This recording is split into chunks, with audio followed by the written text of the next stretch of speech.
Hey, I think we're getting somewhere. Hello. Hi, how are you? Can you hear me okay and see me okay? Awesome. Okay. I'm super excited. Make sure that this is working correctly. Okay, awesome. Okay, I can see everything okay. Thank you so much for being here. It is 8 o'clock, so I'm going to welcome everybody to Popular Pet Talks. This is episode number 3. I'm really excited about tonight's topic because it is something that I know absolutely nothing about. And so thankfully, I've pulled in my friend Angela Christianson to help us out here a little bit about responsible rescue and what to do when we find homeless kittens and homeless cats, and what is responsible. Because I feel like this happens quite more often than we really talk about. I see all the time, like on Facebook, folks that, we found, a litter of kittens, under the deck or something like that. So I don't think that it's like an isolated, incident. I think some of us in our networks have experienced this at some point. So I'm really excited to learn a little bit more. Before we dive right into that, just wanted to, again, recap a little bit from last week. We hung out with Patty Klump of Rebel Paws, and she was able to talk to us about the do's and don'ts of kid and dog interaction. So that is posted on popularpethealth.com on my website. So if you want to check that out, you certainly can. And also, I am starting a YouTube channel as well. So all of these videos will also be available on YouTube. Still working out, getting like the business links and kinks all figured out, but just expanding a little bit and want to be a little bit more available in different areas of social media. So with that as well, next week, next Friday is going to be kind of a bye week for me. It's a really big day. Next Thursday, May 27th, is Pottery Day. And this is a huge day. It's a huge opportunity for anybody who has pets, who's curious about the pet industry. We have a live panel of veterinarians, of experts that are going to be answering our questions. We're going to hear from the top dogs of pottery. It's talking not just about pottery, but really popular pop topics as well. So I thought, why not just take the weekend off from that, focus on Pottery Day, and I'll send more information about that too. But without further ado, I'm super excited to announce Angela and introduce Angela. Angela has been in rescue since she moved to Ohio in 1999 with her 2000 book and her one cat. While librarian by day, Angela is the cat team lead and vice president for a local animal rescue group called Pet Promise, a foster-based rescue here in central Ohio. Angela leads a team of foster homes, and when not rescuing cats, can be found with her nose deep in a book. So without further ado, welcome, Angela. Thank you so much for being here. I really appreciate it. You're welcome. Yeah. So I wanted to just kind of kick off a little bit, because as I have been extremely naive about, rescues and everything, I just want to let you start talking a little bit about what Pet Promise is and what exactly is a foster home rescue or foster-based rescue versus a shelter. Maybe just kind of start a little bit about what you're doing. Yeah. So Pet Promise has been around since 2000. And in the world of rescue, it's pretty rare that a rescue has been around for going on 22 years. Mm-hmm. So in the world of rescue, you can have a shelter such as Columbus Humane, Citizens for Humane Action in Westerville, Cozy Cat Cottage has a building, Colony Cats has a building.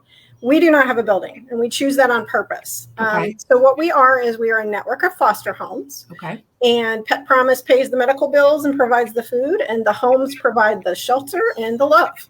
And the main difference is that when you're a foster-based rescue, the animals we get to know them in a home environment. I can tell you exactly what is the best home for one of my cats versus a cat. Cats, first of all, do not do well in shelter environments, period, just by the nature of them. So Pet Promise has 4 main programs. We have the cat rescue program, which I run. We have a dog rescue program, and then we have 2 other programs. So if you think of some other rescues, like Columbus Dog Connection, they rescue dogs. Great. Colony Cats, they rescue cats. Great. Pet Promise does cats, dogs. We have a pet food pantry for people who are down on their luck. And we also have an outdoor city kitty program, which is a trap, neuter, return program, which I'll talk about a little bit more because it goes directly into our talk for tonight. But Pet Promise receives no governmental funding whatsoever. Mm-hmm. We are a 501c3 nonprofit organization. Mm-hmm. And so over the past 5 years, we've averaged $100,000 in medical care across the dogs and the cats consistently. Wow. All of that is fundraising or donations. Uh-huh. And here comes the shameless plug. On May 31st is our largest event. It's called Rescue Run, just rescuerun.com. Okay.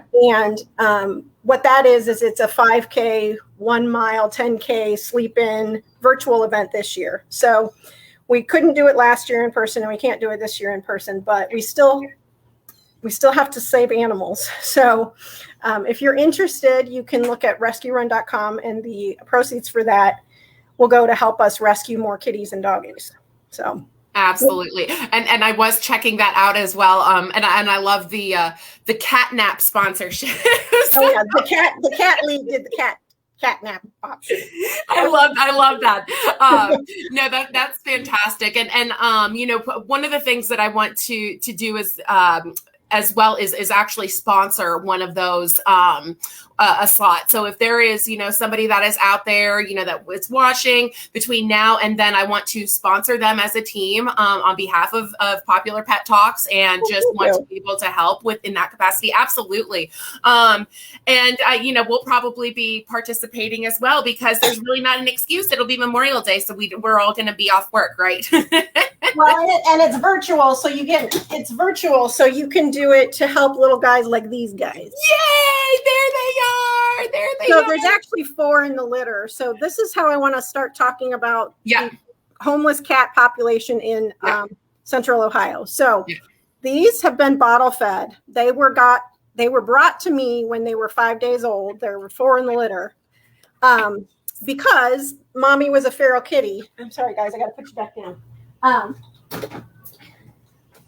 Mommy is a feral kitty, and a lot of people don't know this, but OSU did a study several years ago where they estimated there are 1 million stray cats in Franklin County. Whoa. And that's because cats in Ohio, the law mandates that each county must have a county shelter that deals with dogs.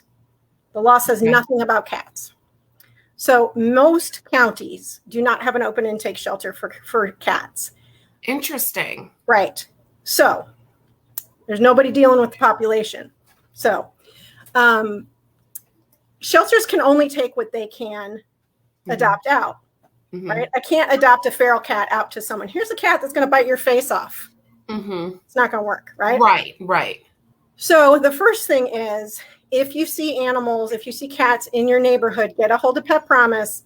We have our City Kitty program. We will loan you traps. We will pay for the spay, the neuter, the rabies certificate, or the rabies vaccine, and the ear tip.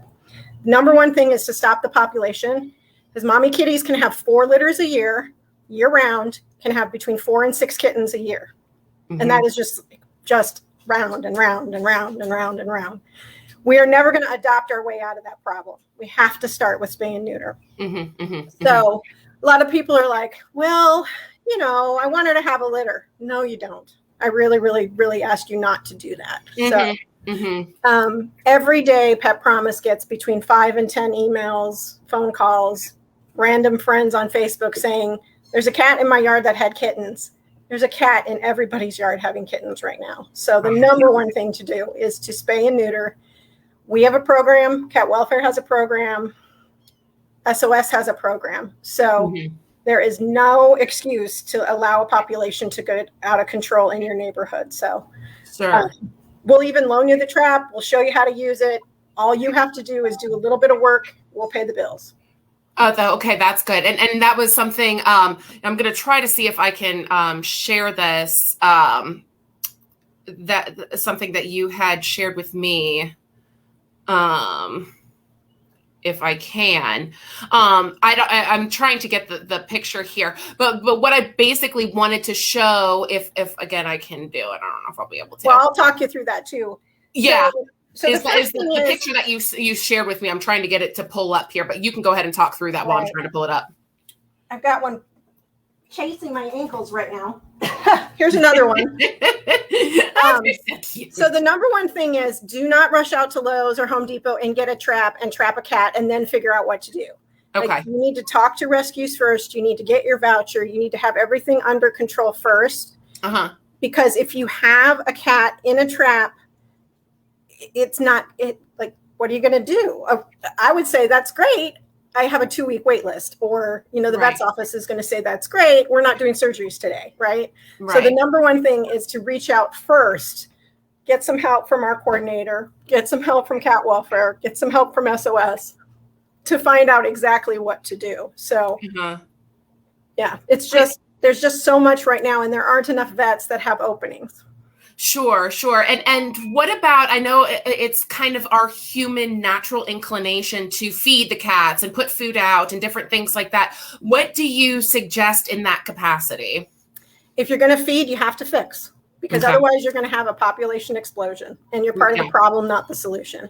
As harsh as it sounds, everybody wants to take a feral cat and turn it into a house cat. The best that I can do for a truly feral cat is trap it, sterilize it, put it back outside, feed it, and let it live its life. Feral cats actually will get extremely stressed in houses. I've had cats climb walls. I've had cats go in heating ducts. We've ripped up floors. So the number one thing is you got to assess if the cat is friendly or feral. A friendly cat is going to want in your house. A friendly cat is going to say, I used to be someone's cat. I'm watching a raccoon go across the parking lot to the feral station that's over there. A friendly cat is going to want into your house. It's going to cry. It's going to want fed. That's different than a feral who you look at it and it runs away. Sure. So that's the first thing, is you got to assess, is this a friendly cat? The other thing too is, if it's a friendly cat and you can get it in a carrier, take it to the vet and have it scanned for a microchip. Yeah. So in Franklin County, by law, you have to hold a found animal for 72 hours. Now, if it's a dog, oftentimes you're turning the dog over to the Franklin County Dog Shelter, and they do the stray hold. If it's a cat, I just had this with a volunteer a couple days ago. Hey, we found a cat. Can you take it? No, I cannot, for 72 hours. Wow. And you have to, the onus is on us as a rescue to prove, and we didn't just go steal someone's animal. There is no law that says you have to keep your cats inside. So I have to make sure that I'm not taking someone's animal. Unfortunately, animals are property in Ohio. And when you scoop an animal up off the street, it is on your responsibility for the next 72 hours to make sure that it's not someone's animal. That's a very good point. And I'm sure one of the most the friendlier, the ones that are going to want to come in, that's going to be your best indication that it's probably domesticated in some way or something like that. So it's a little bit more, we can know a little bit more the next steps. Hey, this might be somebody's missing cat. Do we post something? Do we, is there a pet FBI, different things like that where we can post it to find some of those homes. Now, let me ask you this, Angela. What is, and I know that you had touched on this a little bit as well. What is the goal of Pet Promise? Is it to get the cats adopted into homes, or is it to get them, back out and even though that they're fixed and everything? I know population control is very important, but what is like your next step? Well, it depends on the cat. If it's a friendly kitten, chances are I might have room. Now, I only can take as many animals as I have foster homes. So I don't have anybody stepping up for, hey, my cat's peeing around the house. Can you take my cat? Right. Unfortunately, no. You made a commitment to your animal. We don't take owner surrenders. So it all depends on every single situation is different. So I'll give you an example. There is a lady who lives next door to one of my foster homes. She has a cat who has adopted her. It's not really her cat. She kind of just showed up, which cats do. He's living with her. She's elderly. She wants to find him a home. So I'm going to try and work with my foster and the neighbor. Can we get him neutered? Okay, if we get him neutered, then I can post him on Pet FBI and adopt a pet. Because it's extremely irresponsible for a rescue group to rehome an animal that's not sterilized. I will not do it. Period. Right. So it just depends on the situation. Then if there's a feral mama cat that had kittens under a deck, I have to assess how old are the kittens. Everybody thinks tiny kittens are 3 weeks old. They don't even move out the nest until they're 4 weeks old. Oh, wow. So if you're seeing them, they're actually 8 weeks old. And I got to get them soon. So last week I was trapping in the woods in an apartment complex, and those kittens are right on the edge. So if they can't come around, the responsible thing for me to do is sterilize them, put them back at where I found them, and then make sure someone's feeding them. So it all depends on the situation. I mean, obviously Pet Promise wants to adopt as many cats into homes as we can, but sometimes I have to think about what's best for that cat. And if it's a feral cat, it might be a barn home. It might be put it back where you found it. Relocating feral cats is actually not good for them at all. Interesting. And I can kind of understand that in terms of adaptability and environment, and almost like that's that instinctual survival type, with that environment. I totally understand that. Right. And you had mentioned this, and I see this a lot,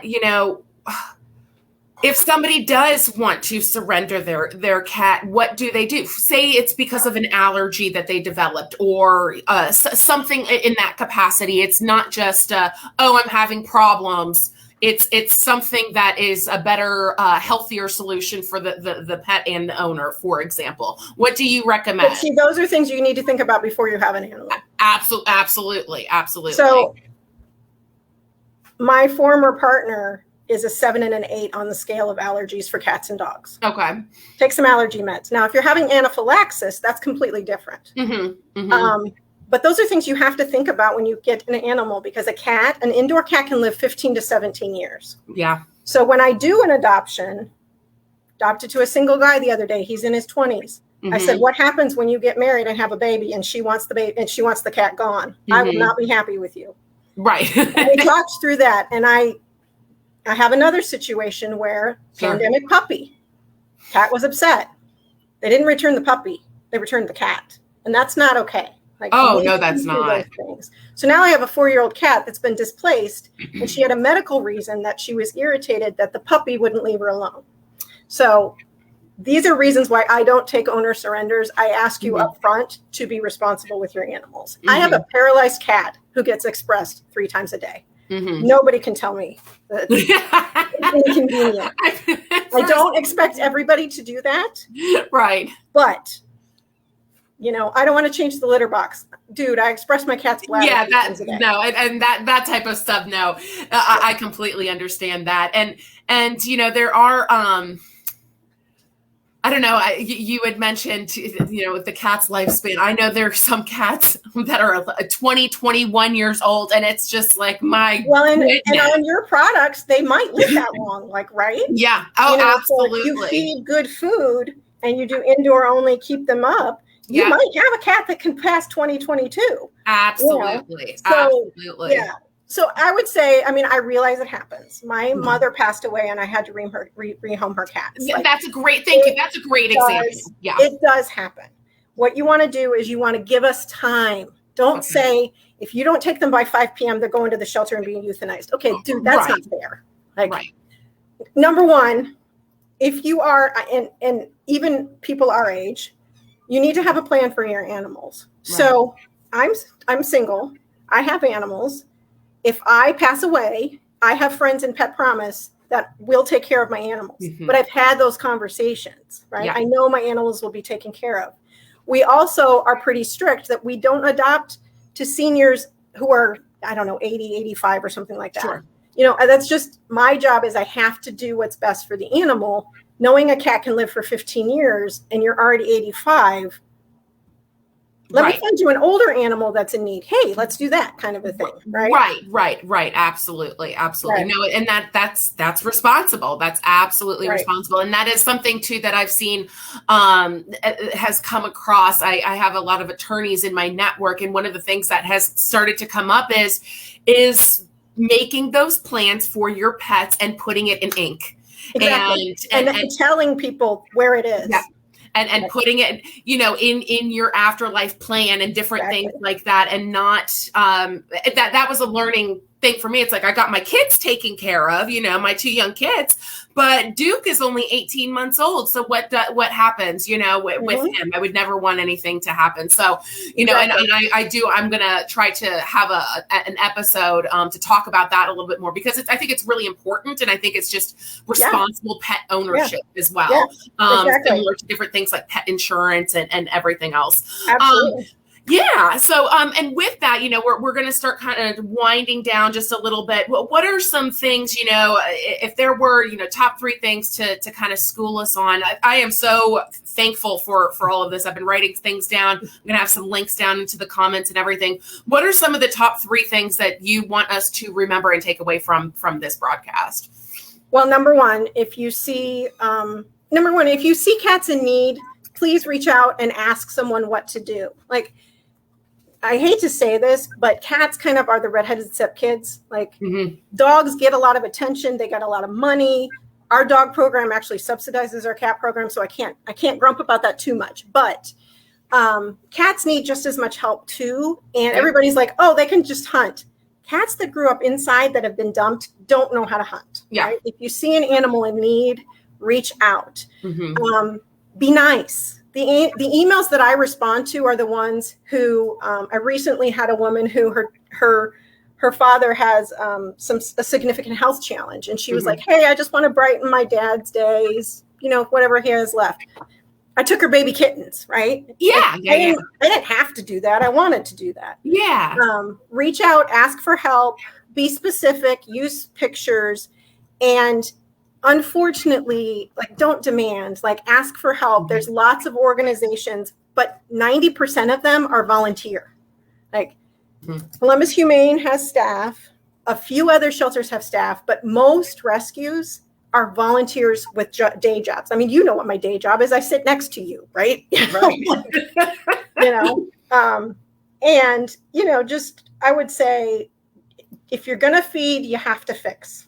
You just have to, or else you're going to have a colony pretty soon of 15, 20 cats, and it's going to get out of control. Yeah.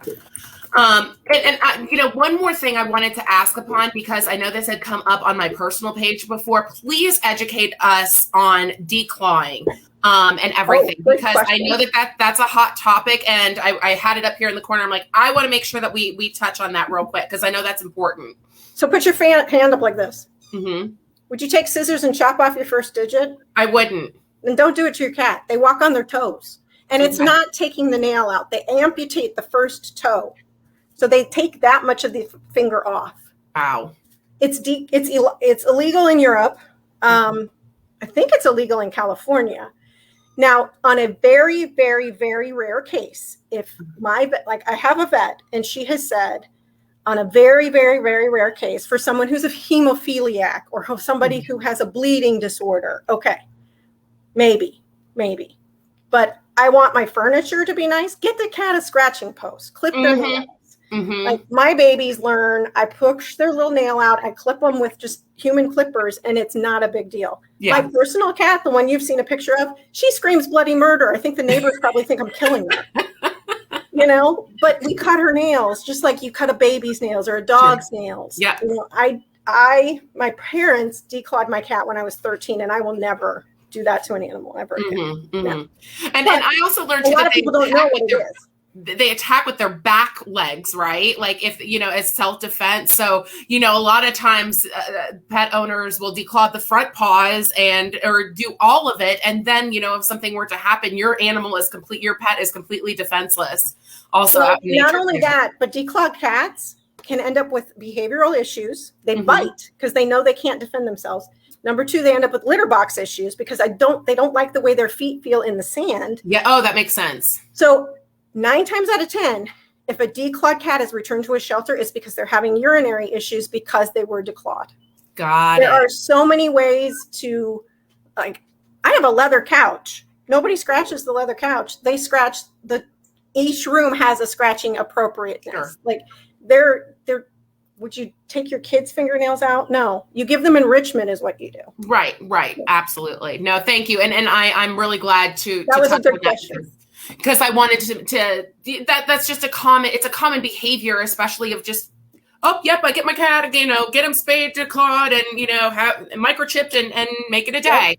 Yep. So the more that we are educated, I had no idea that it's literally cutting off the fingers and everything. So Thank you for touching on that. So awesome. Thank you so much, Angela. I've learned so much. And I want to make sure to rescuerun.com is for the big race on May 31st. That is going to be a virtual, you can do a mile, 5K and a 10K, or you can sleep in.